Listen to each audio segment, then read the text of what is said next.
We're gonna have another attempt at shooting this video. I did one of these on the weekend and mate, it brought up a lot. It brought up a lot from deep within that. Although very raw and honest,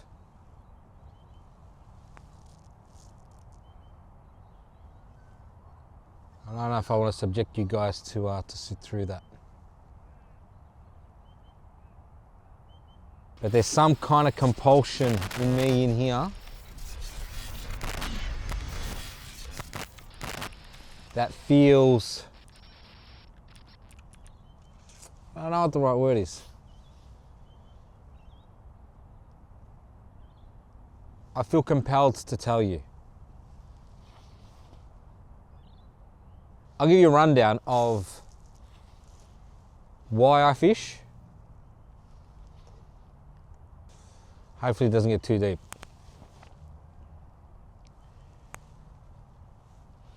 I never grew up in a family of, or a household of fishermen. No one in my family did it. No one. And I was originally born in Portugal. I've come to Australia, live in Australia. I've been living in Australia since I was 5. And we didn't have much family here. So our family friends, our friends, basically became our family. And every time I would bring up to my parents, hey, I want a fishing rod, or let's go fishing. Just the idea of being around the water, I suppose, more to my mum than my dad. I don't remember my dad reacting as bad, but my mum was never really pleased about it. I think she always had this secret fear that I would fall in and no one would find me, or I'd drown in the water. I believe that's what the fear was. So fishing for me was very discouraged all the way along. You know, I was, I don't know, from 8, 9, 10, 12, I was always ask my mum, almost every week actually, hey, can we buy a fishing rod? Can we buy a fishing rod? Can we buy a fishing rod? And she would usually either go ask your father, and I'd go ask him, and they would play this switchback game, which was endless. It didn't go anywhere. But I still used to ask. I don't know why I never gave up on that. I was just, normally, I learned things pretty quick. But for that, I don't know. Maybe I knew it was just a matter of time, right? Anyway, the day finally came. I was about 16. I was about 16, and could we buy a fishing rod? Well, guess what? All right, we'll buy a fishing rod.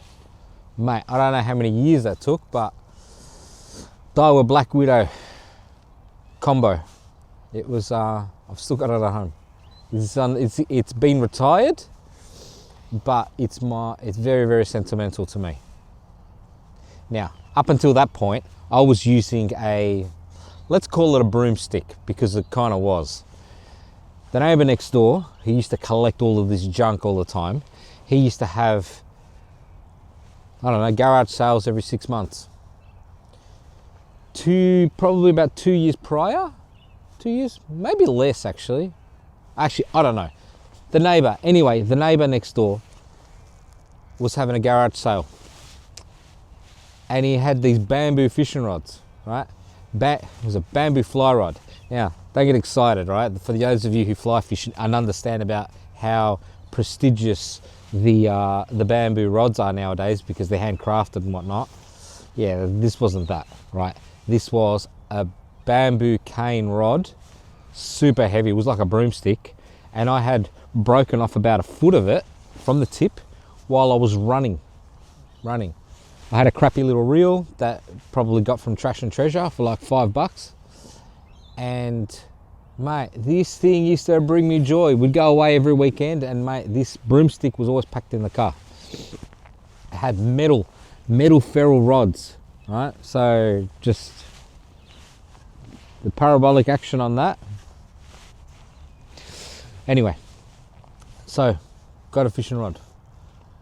I think my mum had probably realised at that point that this fishing thing wasn't going to go away. So, and every chance that I got, even after I got my driver's license, I would take off. I go, Mum, I'm going to go fish. Can I go fishing? Nah. Well, I went anyway. I didn't catch anything, but that wasn't the point. In reality, I probably didn't catch anything for the first maybe 2 years of fishing saltwater. I had learnt to catch carp in the rivers, and there was a dam in Ceres back then somebody had stuck a carp in there, right? And I used to go in there and catch them.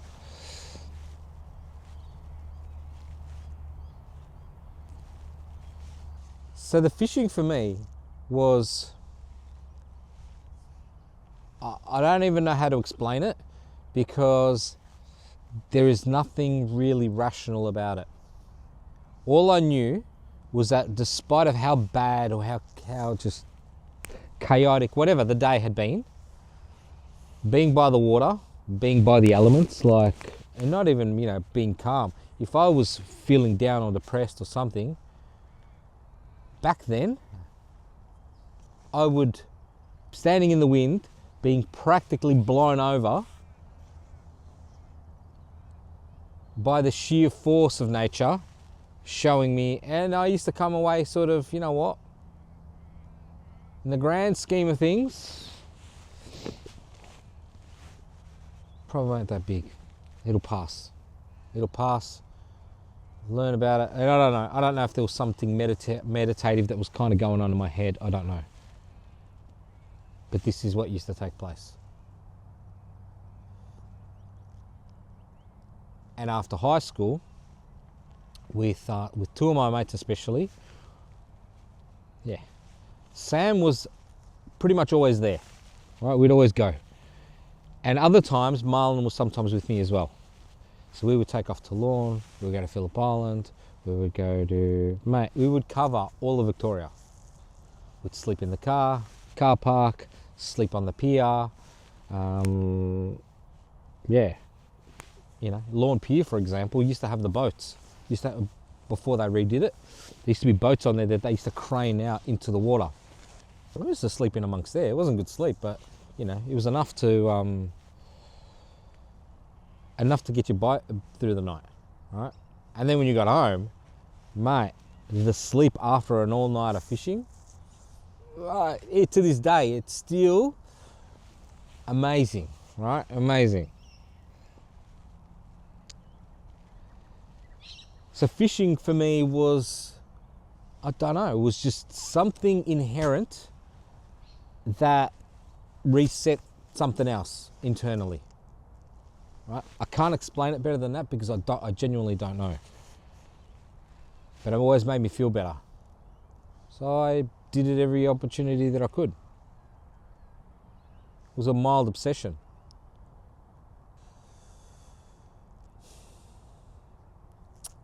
And now we get down to the part of the story that I don't like telling.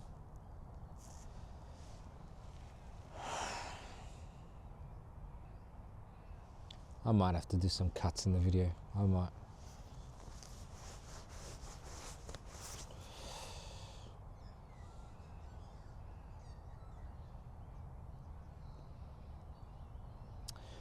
So, fishing was always an outlet to some degree for my mental health. I will use that word. That's not a word that I would have used 5 years ago, but that's how I've come to understood it now. And that's the terminology that people are throwing around. So it was borderline obsession, and it was constant. I didn't care. I would be out there I had this saying, I still have this saying to a large degree, but I'm not sure I'm a stickler for it as much as I was back then. The saying was, there's no such thing as bad weather. There's only inappropriate clothing, right? So I've got a lot of very expensive jackets, waterproof pants, just, you know, stuff that is for expedition grade cold. And that was kind of my motto, like, you know what, it doesn't matter. If I get to go out and there's less people out there, mate, better. Just, that was until COVID. Because something happened there that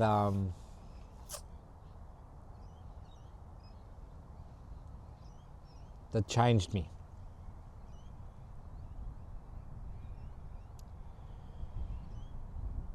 We'd been in and out of lockdowns. I don't know how many we'd had. And at the time, my wife was pregnant with our second child. And she got COVID.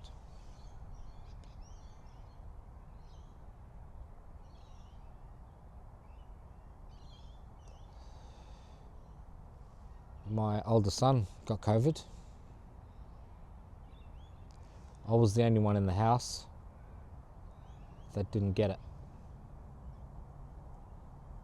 And for me, I just assumed it was inevitable based on what they were saying on TV. Like, okay, well. So I was going every day to get tested. Negative, okay, it's only a matter of time now. Anyway, this went on for a while. On about day 10 of my wife having it, she was really bad. And the ambulance came and took her to hospital.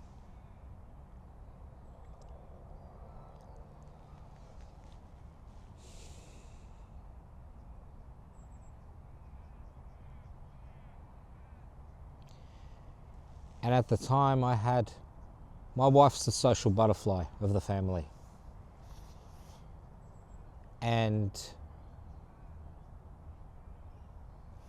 me and my older son, not so much. I know that I'm the one with the channel, but this is an outlet. I'm pretty much of an introvert.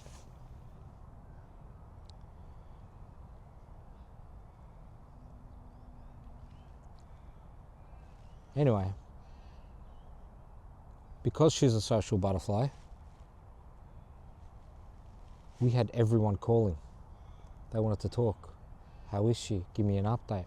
What's this? How's this? Do you need this? People were coming to just leaving food at our doorstep.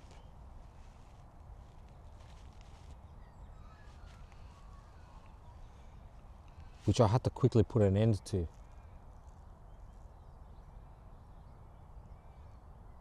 Not from being ungrateful, but just from, I don't know how to explain it. I don't know how to explain it because I think that there's some deep psychology going on within me and within everybody else. I know that everyone was putting their hand up to help, but they also wanted to talk about it. And that's the bit that I didn't want to do. I didn't want to talk about it. Because a lot of that, it was a constant requirement of me to think of the outcome of what if. It was constant. I can't even explain to you how bad. Initially, I started texting people back because I didn't want to get on the phone. Let me paint this picture for you. I've got my 5-year-old who is now with me. We're both in lockdown. He's sick and I'm not, but I'm in the house wearing a mask and I'm doing everything that I can to shield him from all of this stuff. put a barrier between what's going on out there and what's happening inside a household. And I'm struggling because the phone is constantly going off. Messages, phone ringing. I basically put the phone on silent. And I stopped replying to messages. What I started doing is I started writing one big long message with the update of the day. And I'm like, pass this on. And I would, it started off, I would sending it to 10 people. The following day it was 20. After that it was like 35. I'm spending my whole time on the phone.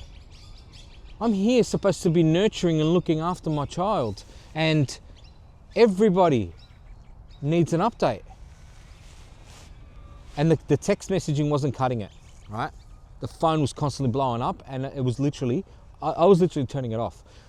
And then I started getting shitty because sometimes I would need to keep the phone on because of the hospital. So, but I know that everyone had good intentions, right? I'm not questioning that.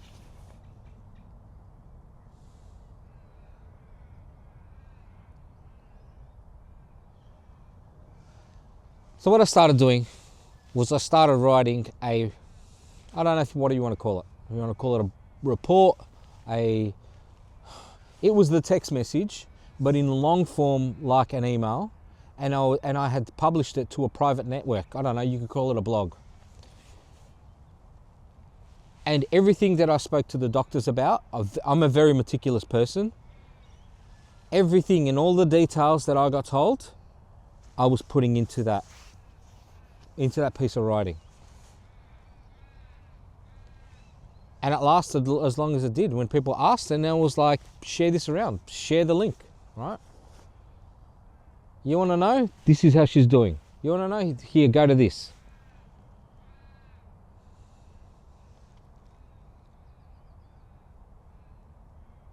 Anyway, there was something about that whole experience.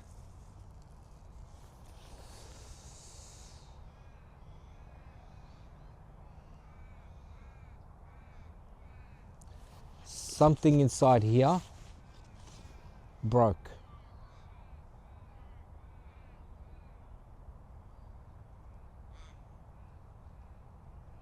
If it didn't break, it severely shifted out of whack.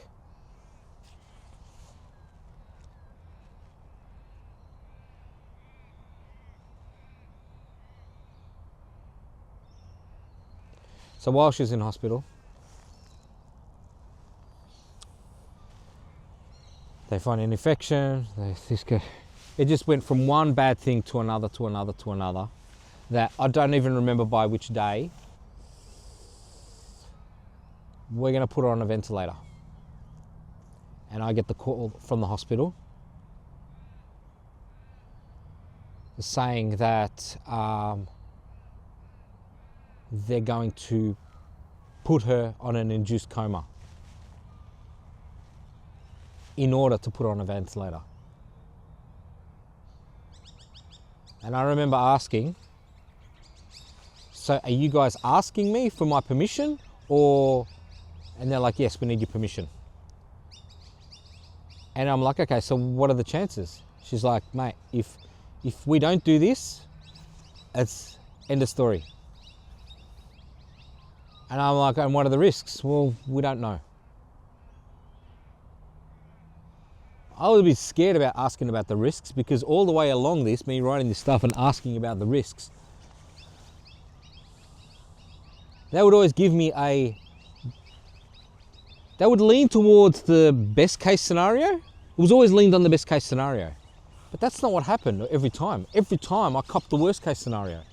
Things just, man, they just got worse. It's there's only X amount of percent of this happening. Okay, I would relay that on. Next thing, the worst case happens. The next day, the worst thing happens. This thing just kept on escalating to the point that I'm like, you know what? I'm not even going to tell you guys what the percentages are, because I feel like I'm jinxing this bloody thing.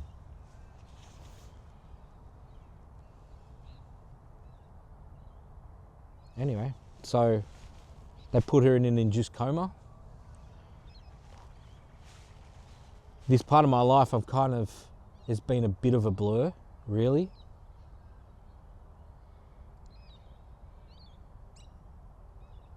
And then I would have, because I'm not allowed to go into the hospital, I was allowed to have phone calls to my unconscious wife who is in an induced coma.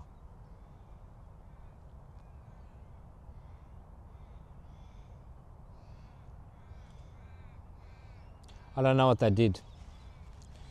But I think if it didn't break, it severely fractured something in my soul. Rationally, there's no other way to explain the aftermath of internal, I don't know, crap that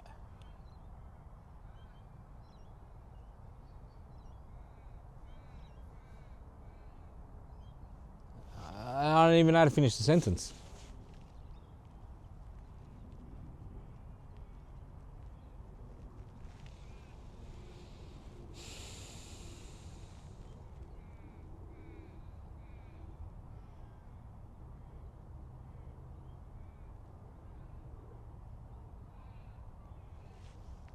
I'm telling you this story because I want you to understand me. And I didn't want to talk about this. And this is probably as vulnerable as you're going to find me on the channel, right? Again, something, I don't know what I'm following, right? But there's something in here that I'm following that is compelling me to put this up, to film it and put it up. Right? I can't shake it. It's been, the last take I did of this, mate, it was super hard to watch. It's so raw that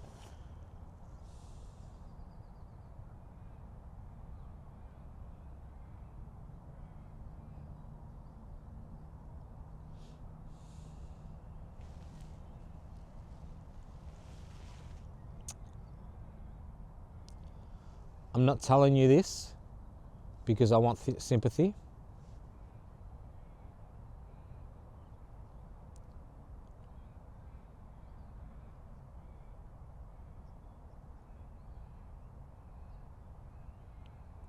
Or the fact that I feel like I need to explain myself. It's not even that.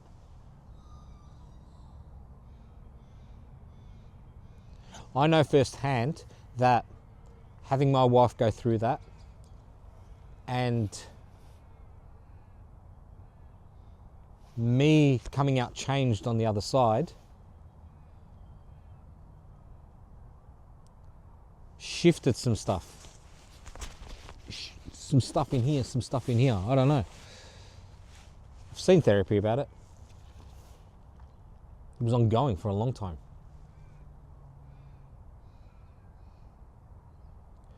I'm only sharing this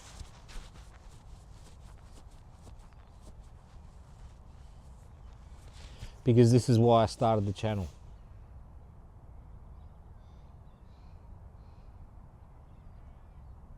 This is not a topic that most men want to talk about. Rightly so. I understand that 100%.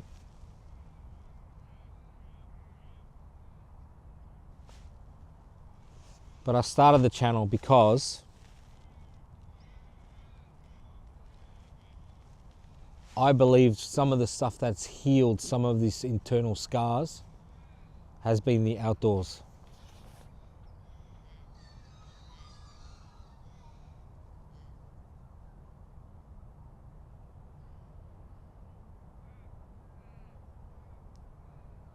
Even the fishing now. Yeah, I like it, but I'd prefer to be out here filming or something else than that compulsion to actually catch one. Almost doesn't matter anymore.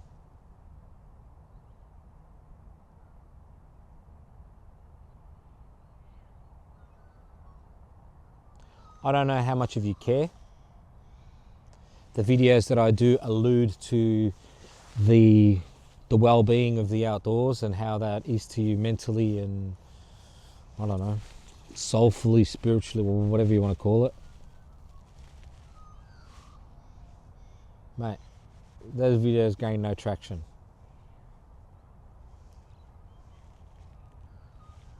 So I don't even know if I'm going to keep this up. I'll post this. I'll post this or the other one. I don't know how this is going to come out.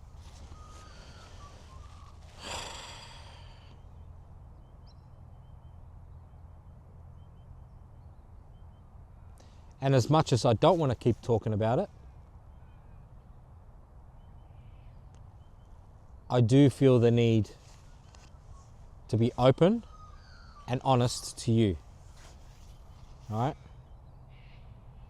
So if there are some of you out there that do want to open up and do want to talk, hey, I'll talk about it. I'll talk about it only on those grounds. Because other than from helping somebody else, I don't want to particularly talk about it. Simple as that.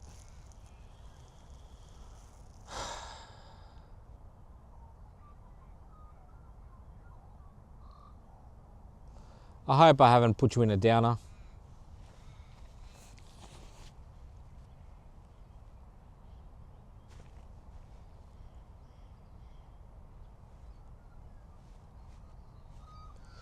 But this is the story of why I fish and the reason behind the channel.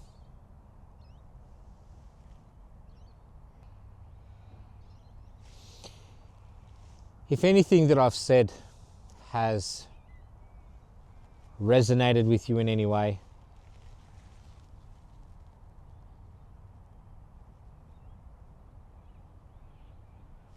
let me know. I don't want to take this lightly because at the end of the day, I got her back. I got her back.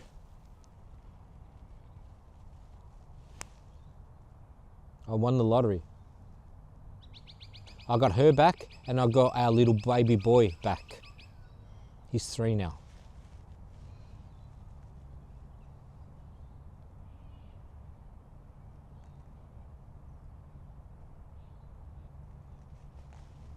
So whether or not this video has resonated with you or you know someone, right, doesn't particularly want to talk about this sort of stuff, I get it, all right, I know, all right, but man, there's something in the outdoors that the concrete jungle doesn't provide.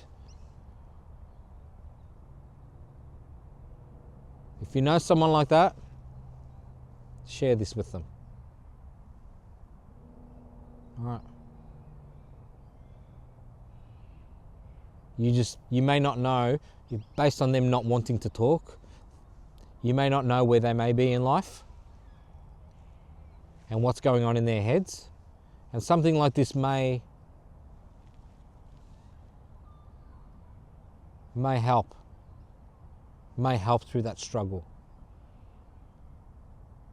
Because I know that struggle's real, and people like, yeah, you know.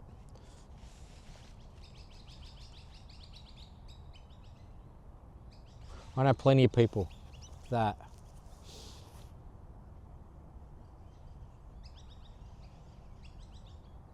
had loved ones go into hospital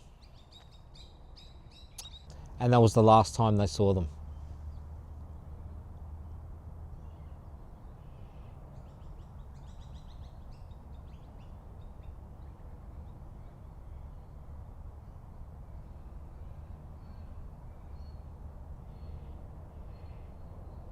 If we all think that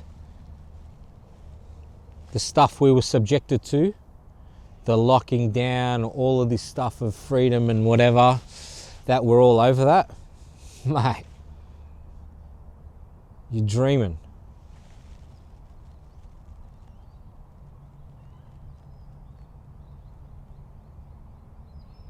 As much as I have this unfortunate story to tell,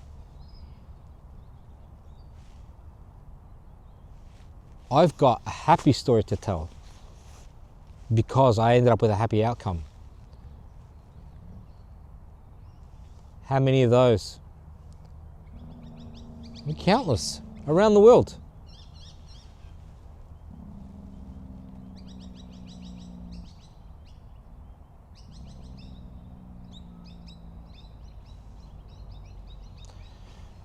Anyway, the camera is telling me to call it. I'm on almost no battery left.